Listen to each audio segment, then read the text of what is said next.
What is good, everyone, and welcome back to another episode of Deeper Dive, the series where I cover levels a little bit more in depth. And today we're going to be looking over VFN, or Virtual Futuristic Network, and that is why you can see, that is why I call it VFN. So when this level came out, I'd have to say I thought it was S tier. Looking back on it, I couldn't have been more wrong, honestly. I don't even think that it's like B tier. I think it's like C tier. I think that's a good place to put it, and I'll explain why. The theme is kind of boring. Been done before, and that's for sure. Yeah, I can list probably around like 25 levels that have already used a sci-fi theme, so not unique.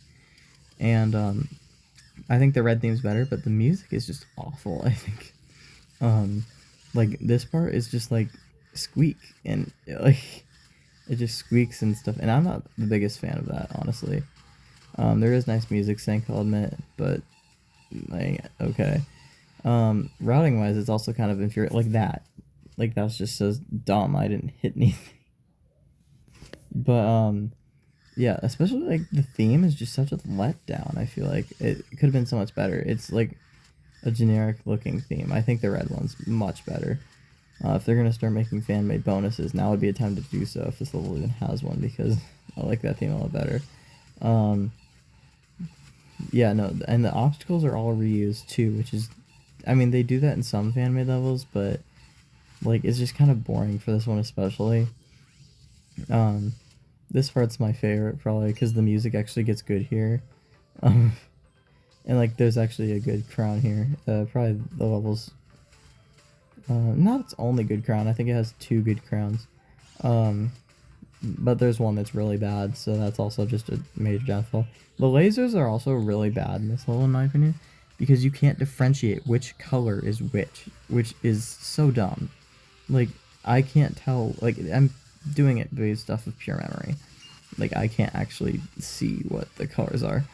And I certainly couldn't learning the level either. Like, this, I never would have guessed that that was blue. Like, it's really dumb because I feel like that shouldn't be the case, because E-Labyrinth or even Robotoy does a good job differentiating color. Okay, this is an awful crown.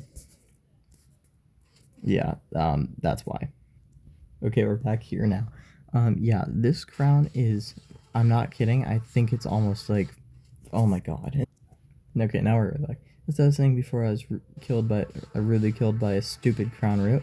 That thing is almost nearly frame perfect. Like, you see how I had to suck it in? Like, I didn't, like, I couldn't even touch it and, like, grab it. It's so stupid.